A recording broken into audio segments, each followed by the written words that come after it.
sur le plateau Espérance TV pour l'émission Anticausé. Et c'est puis plaisir, hein, nous avons venu, grâce et puis moi, pour animer l'émission là, et nous avons présenté Parole bon Dieu, et nous avons dans le mieux que possible de le Saint-Esprit de guider nous pour l'émission là. Nous les remercions et les techniciens qui là qui font un travail formidable. Mon petit Zotio Allais, compétent, Médéric et puis Anthony, nous avons félicité pour le travail là et nous avons fait mode anti-coucou. Eh bien, Gracien, bienvenue, bah mon nouvel. Moi, bien, merci. Et puis la grâce, mon Dieu. Je pense au bien aussi, nous très élégant mon matin. Ah, merci. Eh bien, donc, nous avons béni non l'Éternel qui a béni Chili. Eh bien, c'est un plaisir moi, pour être sur le plateau, pour nous partager ensemble l'évangile, la bonne nouvelle, pour nous essayer de parler. Une contribution nous et de tout le monde pencher quoi les paroles là. Jésus qui va venir bientôt. Faut nous prêts pour nous arriver. Très bien. Moi, les saluer tous les auditeurs des 3 radios et Vie Meilleure et La Joie de Vivre et puis Espérance FM, le 91.6. Nous avons salué pour fidélité tous les auditeurs, mais aussi nous avons salué les téléspectateurs d'Espérance TV et qui tout partout dans le monde qui a gardé l'émission. Et puis, il y a tout le temps qui a envoyé un encouragement. Merci, grâce. Nous apprécions. Pour 3 monde. Un bel coucou pour 3 monde de métropole qui est en Martinique. Et puis les gars des filles moi dit mais c'est monsieur Talano, c'est frère Talano qui a dans l'émission Anticausé. Et alors donc il félicite moi, me félicite aussi pour fidélité et ben m'a fait un gros coucou. Merci. Bien, nous on dit dans l'épître aux Éphésiens et c'est un extraordinaire grâce et plus on lit, c'est pas la peine courir dedans mais prendre ton virer et nous quoi pédagogie à répéter on dit dans les questionnaires là et ça important. Grâce prier pour commencer, puisque aujourd'hui nous abordons notre thème expiation horizontale, la croix et l'église. Yes. Papa Dieu, nous remercions pour l'occasion bénie nous pour nous pencher comme nous en les paroles là qui la vie, la respiration nous. Nous commandons souple, dégager tout ça qui peut empêcher l'Esprit Saint et aidez-nous, éclairez-nous, qui nous remettez toute bagaille entre la main et que l'Esprit Saint conduit nous dans toute la vérité afin pour nous développer thème là ou les montrer qui grand salut nous ici vrai en Jésus-Christ. Nous prions en nom de Jésus. Amen. Amen. Texte de base là pour expiation horizontale, la croix et puis l'église. C'est Éphésiens 2, verset 13-14. Qui ça y a dit? Oui, qui a dit. Mais maintenant, en Jésus-Christ, vous qui étiez jadis éloignés, vous avez été rapprochés par le sang du Christ. Il est notre paix. Lui qui des deux n'en a fait qu'un et qui a renversé le mur de séparation, l'inimitié. Très bien.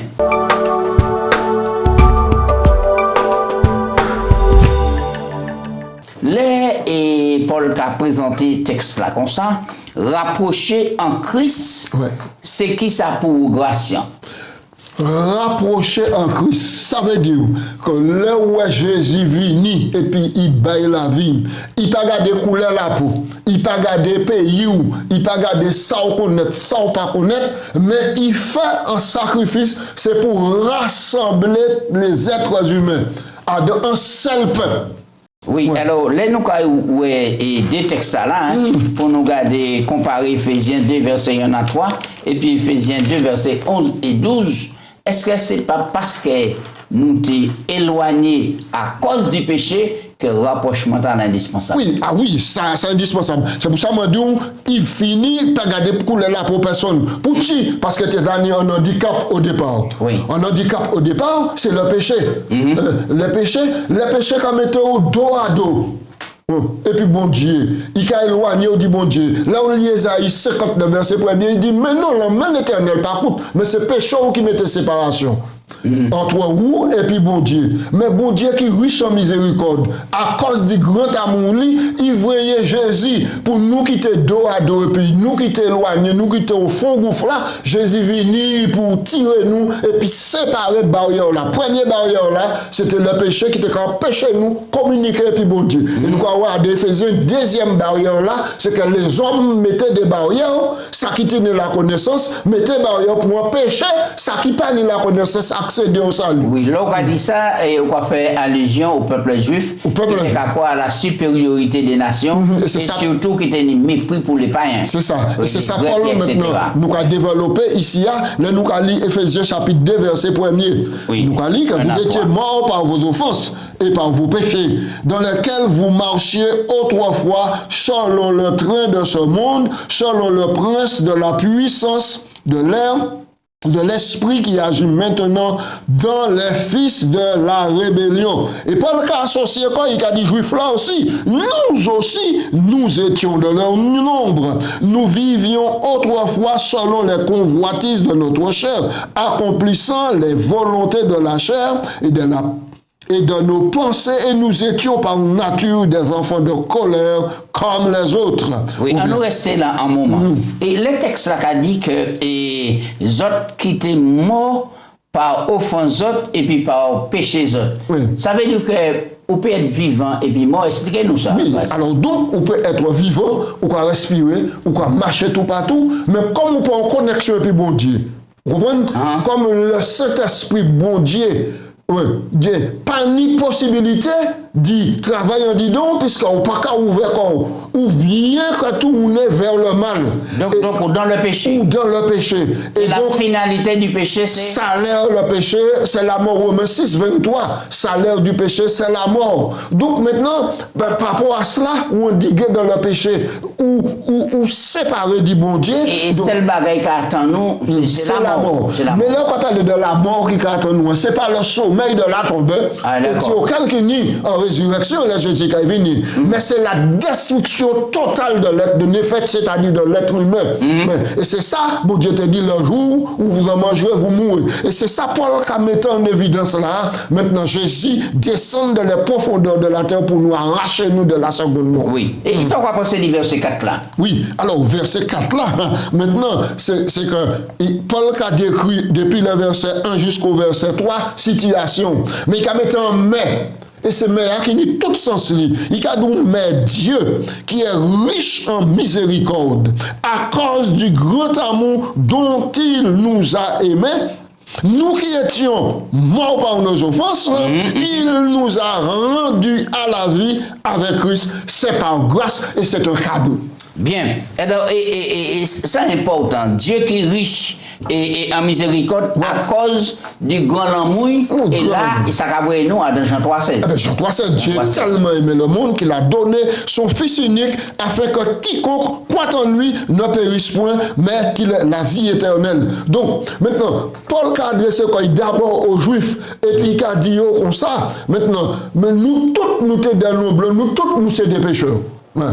Et quel que soit, même si Dieu choisit le peuple d'Israël pour porter au Christ, mais Israël, ce sont des pécheurs, c'est nous-mêmes. Donc, nous pas ni pièce avantage, ni à glorifier comme nous, mais seulement glorifier mon Dieu de ce qu'il mettait le salut à disposition. On prend le texte là, et Ephésiens 2, verset 11. Oui.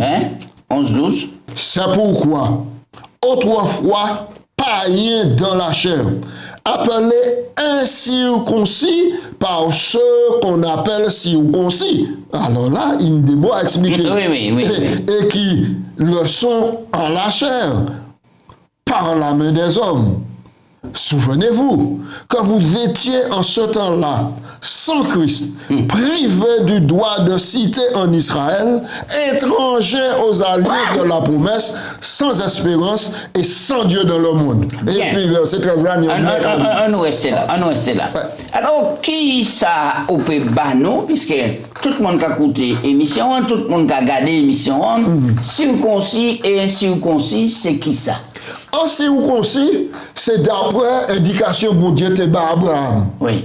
Il te dit, tout mal sera circoncis. C'est en alliance. C'est en alliance. Okay. Que bon Dieu fait, et puis c'est en alliance circoncis. C'est-à-dire enlever le champ, les prépuceaux, maintenant, pour différencier des autres. Maintenant, c'est en alliance, bon Dieu te fait. Et bon Dieu te dit que toute descendance Abraham, maintenant, recevra en circoncision de la chair. D'accord. En réalité, tout juif est pour être circoncis. Oui. Maintenant, les païens qui convertis au christianisme d'entrer dans l'église. Oui, alors donc les païens partaient ainsi ou concis. Ils partaient si ou concis. Donc ils ont venu pour rentrer dans l'église. Alors là, ils ont venu pour rentrer dans l'église parce que rappelez-vous que la circoncision était faite pour le peuple juif, c'était pour un temps. C'était une alliance qui ne partait pour dire à perpétuité, mais c'était une annonce maintenant qui permettait de préparer pour recevoir le Messie. Là, Jésus est venu. Jésus est venu et puis il dit comme ça, la circoncision du cœur. C'est la plus importante. C'est qu'à souhaiter. C'est la circoncision du cœur.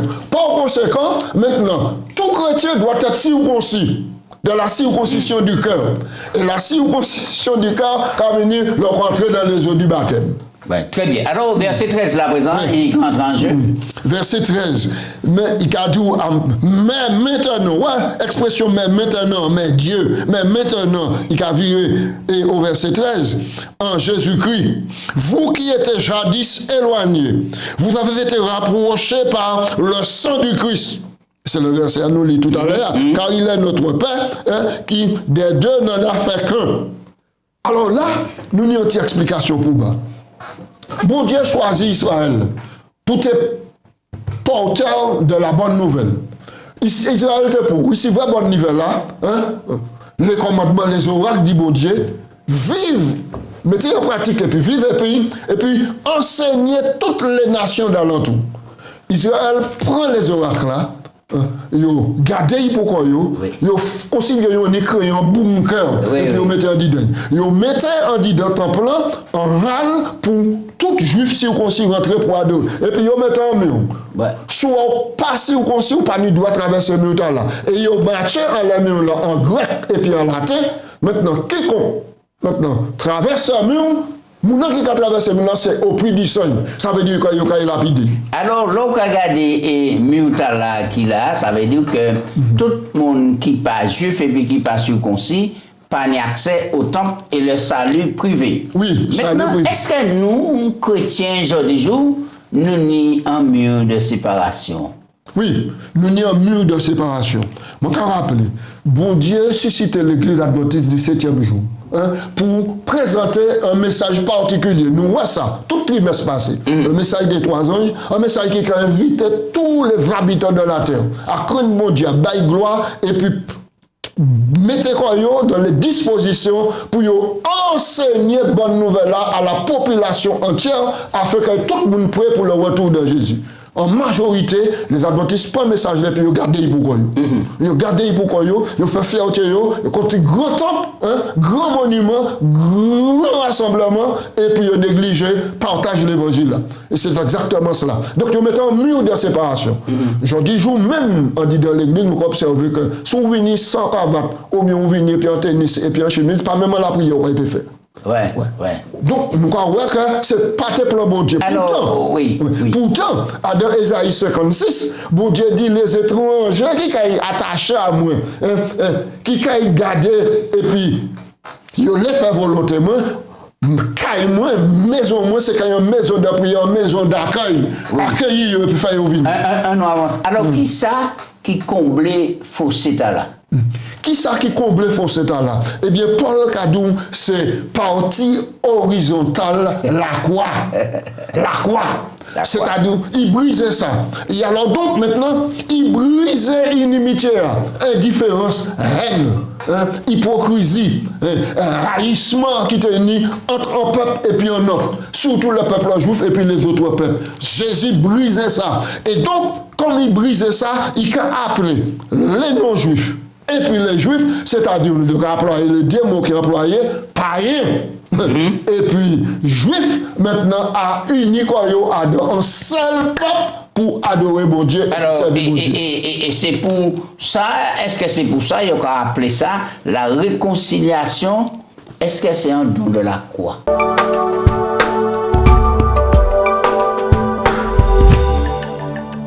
La réconciliation et d'ailleurs, il a réconcilié nous, qui manière et puis qui monde.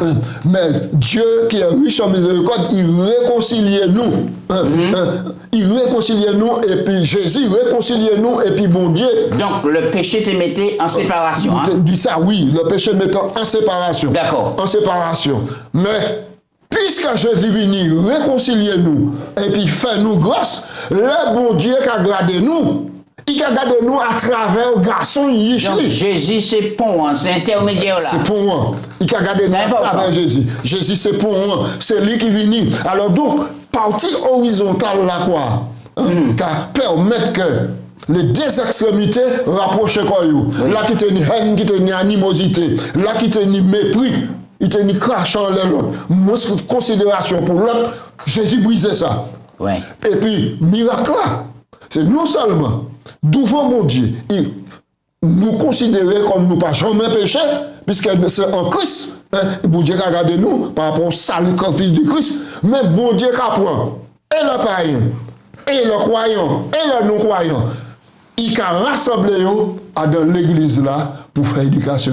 Alors, l'on a regardé, nous avons l'image de la croix, l'on a regardé à la croix pour garder en direction mon Dieu, ciel, tout le monde qui est à gauche, à droite, obligé de rassembler et puis rester réconciliation, unie, et ça belle. Et c'est Bible a dit nous, c'est Dieu qui était en Christ, réconciliant le monde avec lui-même, en n'imputant point aux hommes leurs offenses, il a mis dans nos cœurs la parole de la réconciliation. 2 Corinthiens 5, verset 18-19. Oui.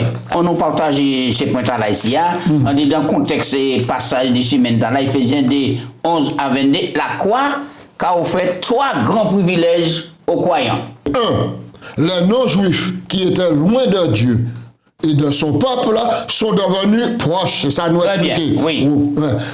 Les deux étant désormais fils à la fois et filles de Dieu et frères et sœurs des croyants juifs. Ça important. Oui. Ensuite, l'hostilité, en grec, inimitié, associée à ce terme ennemi.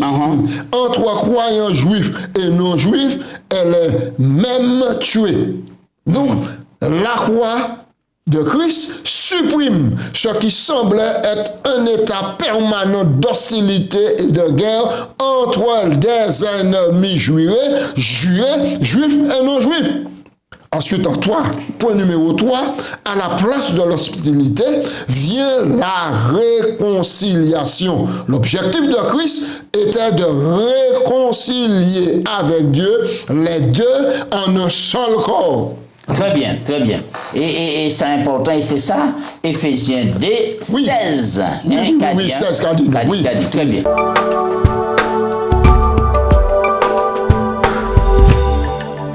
Qui ça, Paul, les d'ici, et les qui a parlé, et les murs de séparation à Éphésiens 2, 14, 15, est-ce que Paul a dit que c'est commandement aboli? Alors, nous allons expliquer ça. On va lire le texte là. Donc, il est notre Père, lui qui des deux n'en a fait qu'un et qui a renversé le mur de séparation, c'est-à-dire l'inimitié, ayant anéanti par sa chair la loi des ordonnances et des prescriptions, afin de créer en lui-même avec les deux un seul homme nouveau en établissant la paix.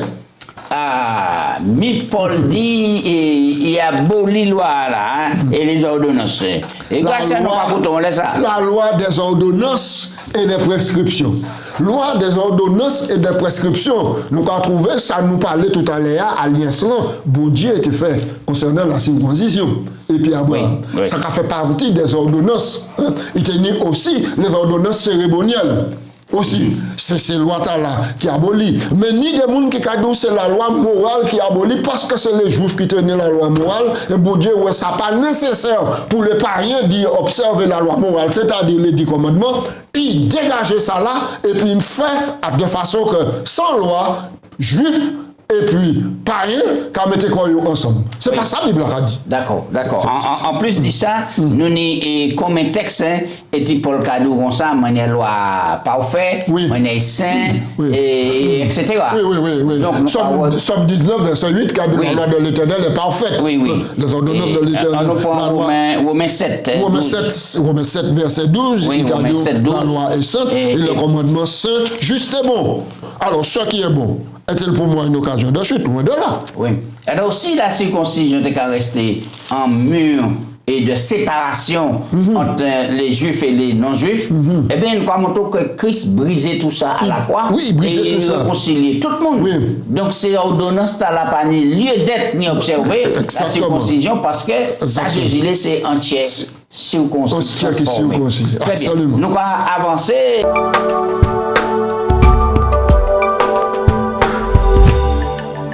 Quelle manière Paul a présenté et ministère Christ dans Éphésiens 2, verset 17-18. Oui, Éphésiens 2, verset 17-18. Ah, c'est un texte très profond.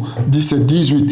Il est venu annoncer la paix à vous qui étiez loin et la paix à ceux qui étaient près. Ah, les deux côtés. Oui, d'accord. Car par lui, nous avons les uns les autres accès auprès du Père dans le même esprit. Oui. Alors, qui ça Paul a fait ici? Qui ça a dit? Qui ça l'a enseigné là? Paul dit que Christ, c'est un ministre de paix.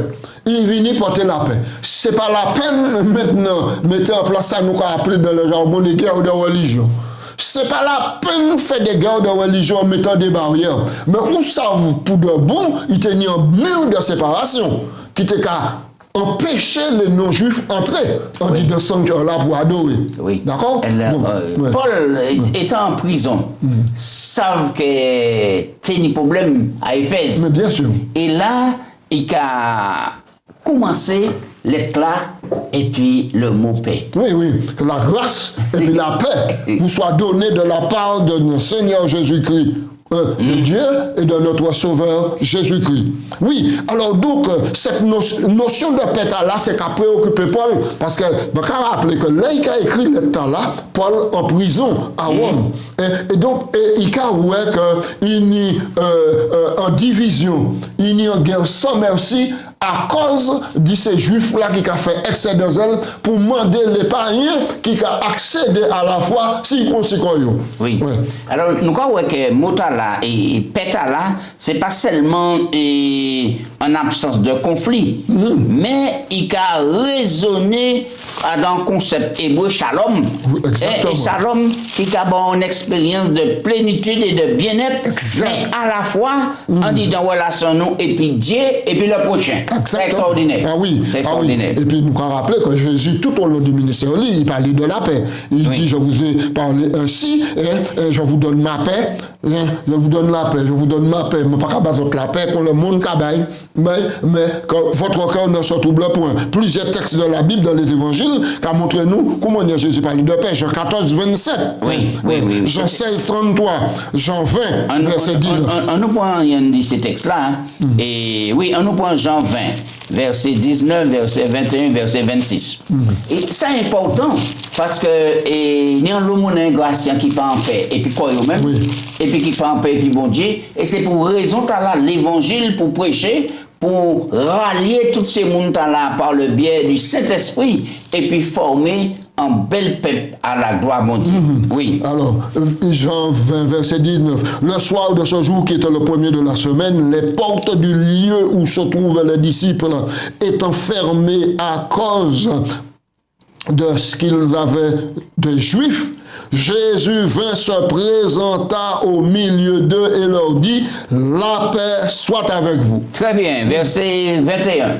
Verset 21, il dit, Jésus leur dit de nouveau, la paix soit avec vous, comme le Père m'a envoyé, moi aussi je vous envoie, pour être des faiseurs de paix. Verset 26. Verset 26, 8 jours après, les disciples de Jésus étaient de nouveau dans la maison et Thomas se trouvait avec eux. Jésus vint, les portes étant fermées, se présenta au milieu d'eux et il dit, « La paix soit avec vous. »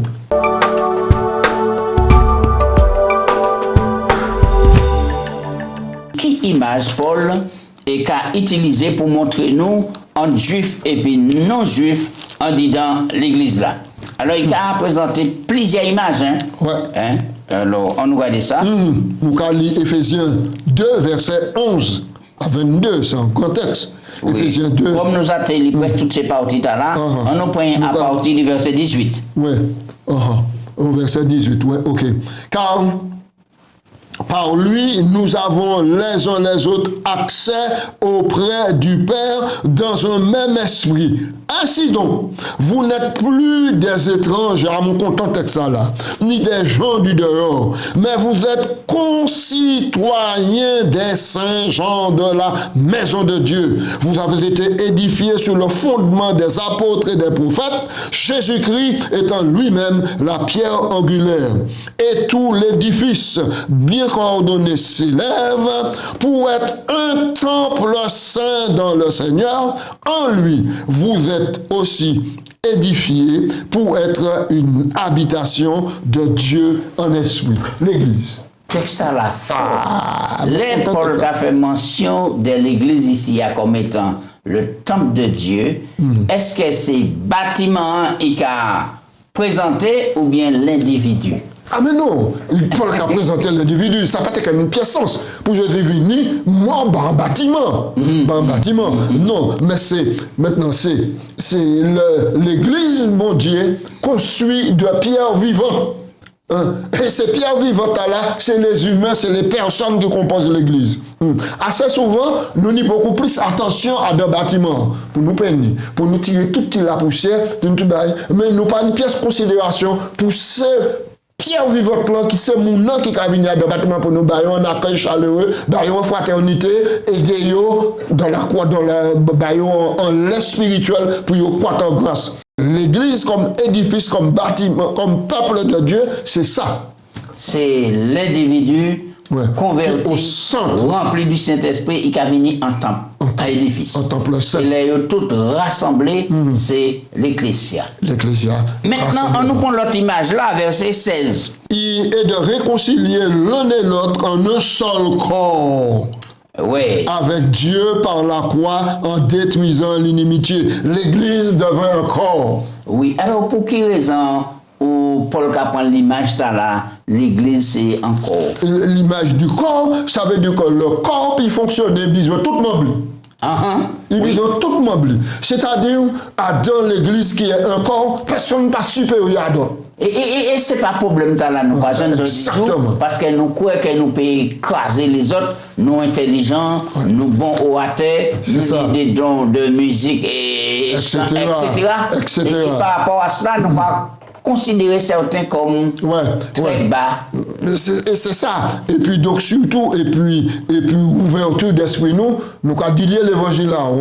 Et alors ça c'est important, il faut qu'on mette l'accent sur le corps. Il y a une tête pour guider, initier, mais tête là peut pas dire pas bouger pied. Parce que si on tire des pieds, tête là va rester sur place. Mais oui, mais à supposer tête là bon, tête là infiniment intelligent. Et puis les organes digestifs. Et puis la nuit, là, dimanche, arrivé. Oui. Diriger ça qui. Ou un problème. Ou un problème, peut-être qu'on va venir. Tout élément du corps là, important.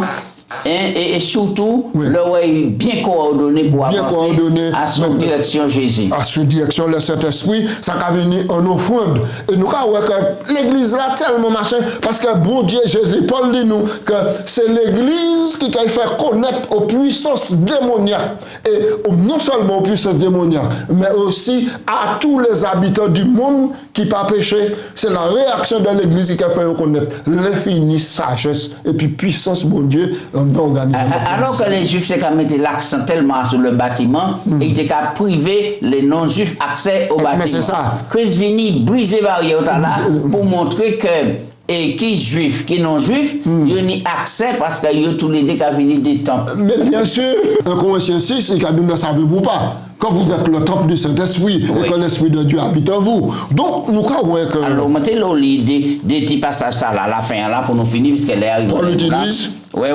Paul utilise la métaphore de l'Église comme un temple, comme image de l'inclusion totale, sans restriction des non-juifs dans l'Église.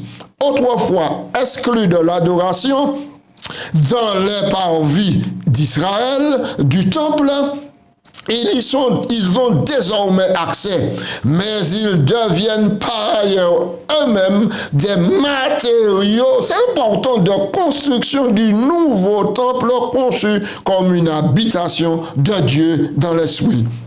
Oui. Les auteurs du Nouveau Testament emploient la métaphore du temple pour représenter la sainteté de l'Église, le rôle de Dieu dans la fondation et la croissance de l'Église et la solidarité des croyants au sein de l'Église. La métaphore est utilisée conjointement avec un vocabulaire biologique où le temple grandit et l'accent est souvent mis sur le processus de construction. Vous aussi, vous êtes construits ensemble plutôt que d'avoir une image statique. L'Église peut reconnaître son identité en tant que temple du Dieu vivant. Bel passage. Bon, maintenant, sans laisser ça, nous avons quitté les autres et en disant réflexion là pour montrer qu'on nous fait les murs de barrières tomber parce que Christ a détruit tout ça. Nous, pour nous, une ouverture d'esprit, les autres religions, les autres chrétiens, pour dire comme quoi, pour nous pas montrer qu'on nous supérieurs à eux, mais pour nous quitter la porte ouverte pour si peu enseignement et grâce pour nous former en seul assemblage, en seule église, en seul corps, et c'est ça Jésus mort puis fait chacun de nous. On nous comprend que nous n'y valons, nous venons des temples, des édifices, alors que faut qu'on soit là saint, faut qu'il sacré, et c'est Jésus qui a fait ça par l'Esprit Saint. On nous prie. Papa Dieu, nous avons merci pour l'opportunité au nous et puis les différents textes au nous on dit dans parole pour fortifier nous, pour montrer nous qu'il ne faut pas nous aller en contradiction, mais que nous suivre le plan au nous et puis mettre en pratique que nous toutes là, nous c'est monde, nous toutes là, nous c'est bon Dieu et nous pour aimer nous pour attirer nous vers le ciel et plus nous rapprocher vers Dieu, plus il y en a l'autre qui est rapproché. Bénis-nous, fais paix pour du bien, et puis quittez-nous, briser tous les murs. Pas quitter péché à séparer nous du encore, mais que nous puissions vivre pour envie de sainteté. En Jésus, nous prions. Amen. Amen.